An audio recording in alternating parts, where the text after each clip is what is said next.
Everybody, welcome back to the Bluegrass Farmer. Of course, I'm at the farm today.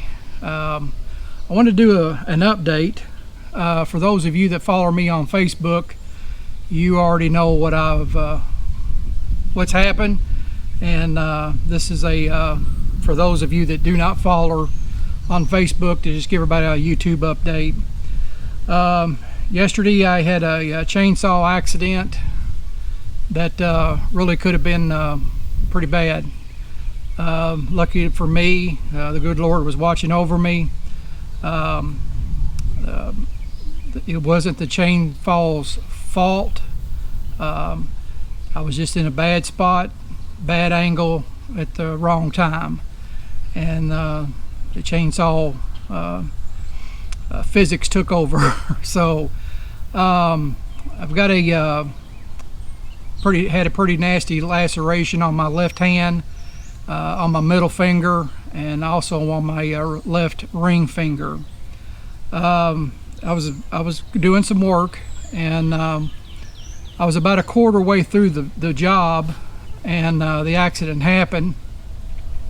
Of course, you know, when things like that happen, it was just a split second. Just as so, if you can blink your eyes, that's how quick it happened. Just kind of a freak accident type thing, if you ask me. But anyway, I didn't think it was that bad at the time. The main concern I had was, of course, controlling the bleeding. So I don't want to get real graphic with all of this, but there's quite a bit of blood coming out.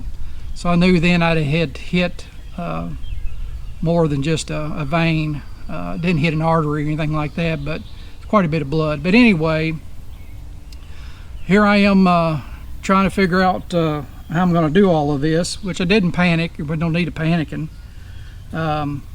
So like I say, the first thing I wanted to do was control the blood, the bleeding, which I did.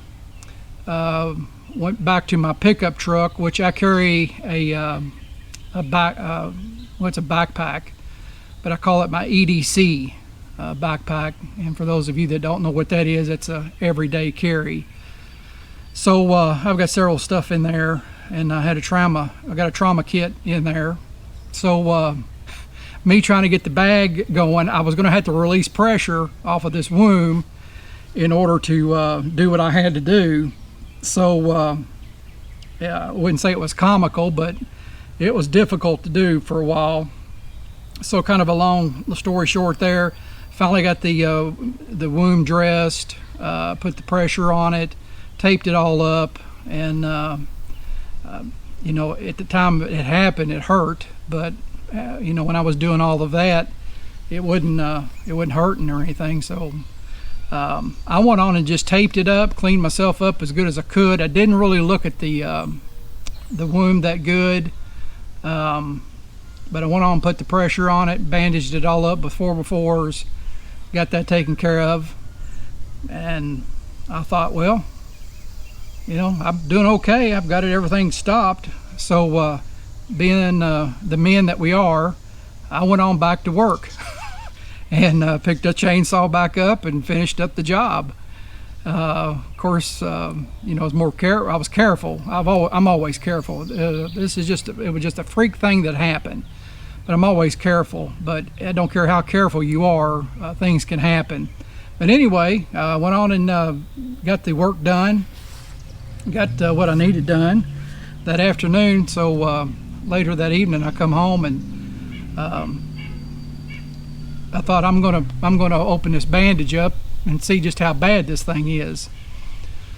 And so opened the bandage up, and it was nasty.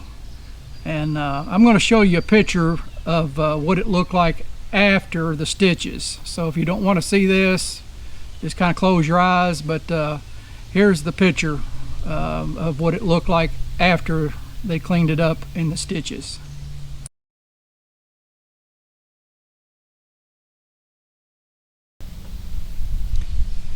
So as you can tell in the photo, you're like, that don't look too bad. Well, no, it doesn't. It doesn't look bad at all. The doctor was going to put in 7 stitches. They opted for 6, and I had to, like I say, get the stitches in there. Let me back up a little bit.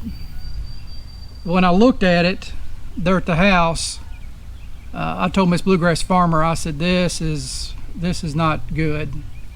And of course, as soon as I let go of the pressure, it started bleeding again. So we went on to the immediate care center, and then that's where we got the stitches. So the doctor said, yeah, you're past band-aid stage, my friend. So they sutured me up, and my hand was swollen, my finger is swollen even today, 24 hours later. The only way I can describe what my hand feels like, I used to be a beekeeper. We had hives here at the farm. We had Italian bees and Carniola bees, and the Italian bees, they would sting you, but they weren't really aggressive, so you could work those pretty good. Now these Carniolas, they were a little bit more temperamental. But anyway, I was working the bees one day. We were extracting the honey. I was pulling the combs out, and I'd been stung before, and it wasn't a real big deal. But it just so happened that a bee had got between my fingers, and when I closed my hand like that, not knowing that bee was there, that bee got me in the V right there in that pocket. So I did the beekeeper's wave, which is this, and I looked down in there, and the stinger was still in me. So I reached down there and grabbed the stinger and pulled it out, and didn't think much more about it. But I knew it was pretty painful. It wasn't your regular bee sting. It was a little bit more intense.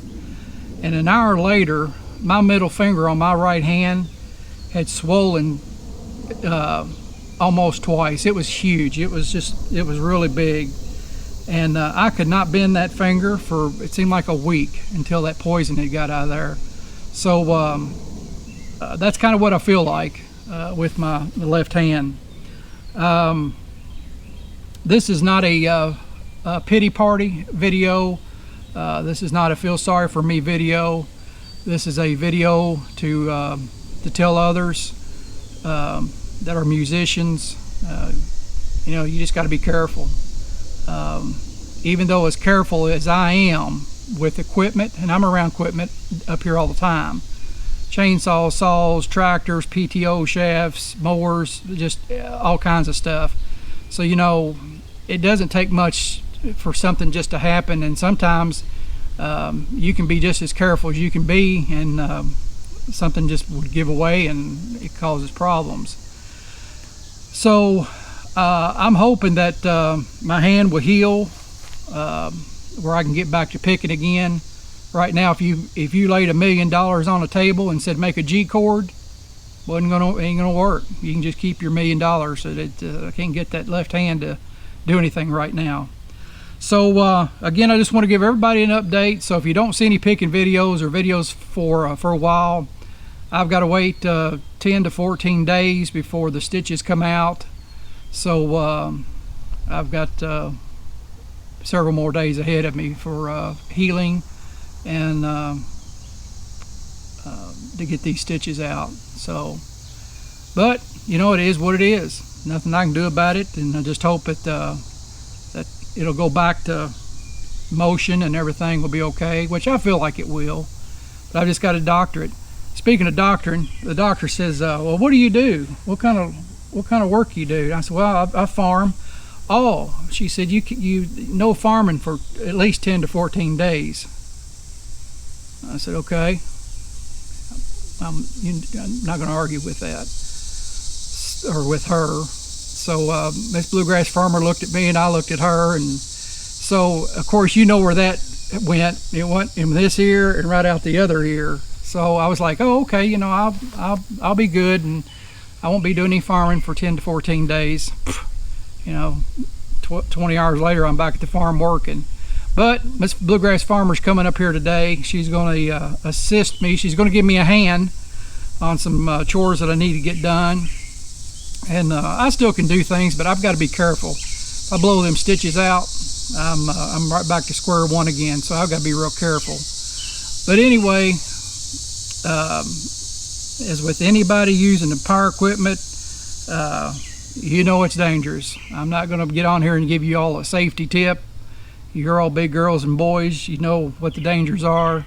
I've used the chainsaw 1,000 times, never had a problem, but it just it reached up and grabbed me. I was lucky that it wasn't running at full throttle. It had come off of full throttle, so when it cut, it was more of a grab. It was slow it down enough that it was grabbed during that part. If it had been more pressure, I would have probably had both. I would at least had my middle finger cut off. So I'd look like Jerry Garcia. But it's not funny, but you know, you gotta laugh at it. But I'm like a bull rider. Once I get thrown off of something, I'll usually get back on. So I'm not gonna let this deter me. I just hope and pray that my left hand will heal and get back to playing music and doing what I love. And I just thank God that it wasn't as worse or as bad as it could have been.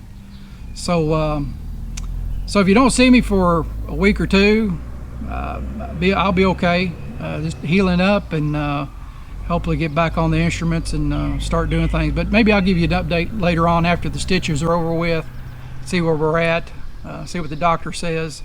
But you just never know in life. Always be prepared. And I'm just thankful I had my medical stuff with me. So I would have been in trouble if I didn't have that on hand. So always keep some kind of medical stuff or hand with you if you're doing that kind of work, and which we do. We have first aid kits here at the farm, but they're more like Band-Aids and aspirins and stuff like that. So I knew the Band-Aid wasn't going to work on this one. So luckily enough, I did have a trauma kit there in my bag, and I got the gauze out and everything. So it worked out okay. So I've kept you all long enough. Didn't mean for this video to get this long, but wanted to give you all an update, let you know, and but it is what it is. So we'll get through it. We'll be all right. Just keep one foot in front of the other. So with that, folks, I'm gonna let y'all go. I've got some little stuff I need to do here, and then I'm probably gonna call it a day. I'm not gonna run into it too much. I'm out of sync today, so I just don't have that gumption to really go after anything real heavy today. So that's about it. I'll keep you all updated, and we'll see what happens. So take care, keep your fingers loose and intact, and your strings tight. We'll see you again on the next Bluegrass Farmer video.